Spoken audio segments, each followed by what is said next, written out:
ஹலோங்க. Last video சொல்லியிருப்பேன், எங்கள் தோட்ட தக்காளி கடையில் வைக்கிற தக்காளியை விட விலை அதிகம்ன்ட்டு. ஏன்னா காரணம் இதுதாங்க, செடி தவறாமல் குவாலிட்டி செக்கிங் பண்ணியிருக்காங்க. நல்லா டேஸ்ட்டாக இருக்கும். அதே சமயம் ஆர்கானிக்கும் கூடங்க. நீங்களே பார்த்தா தெரியும்னு நினைக்கிறேன். அதனால தான் விலை அதிகம்னு சொல்லியிருந்தேன். நம்ம தோட்டத்துலேயே இருக்கிறத ஓட்ட தக்காளி, புழு சாப்பிட்ட தக்காளியெல்லாம் பொறிக்க வச்சு அதில் ஆகிற பகட்டை மட்டும் போட்டு நம்ம சமைச்சா, இவங்க பார்த்திங்களா இருக்கிறதுலையே நல்ல தக்காளியாக பெரிய தக்காளியாக பார்த்து தான் சாப்பிடுவாங்களாம். அது ஒரு சில பழத்தை தான் ஃபுல்லாக சாப்பிடுவாங்களாம். மீதி எல்லாமே ஜஸ்ட் டேஸ்ட் மட்டும் பார்ப்பாங்களாம். இந்த மயிலோட அட்டகாசம் தாங்கவே முடியலங்க.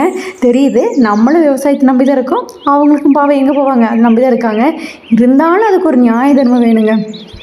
ஒன்றும் சொல்கிறதுக்குல்ல, பூ காய் பழம் அப்படின்னு எதையும் விட்றது இல்லைங்க. ஃபுல்லாக கோத்தி தள்ளிடுது.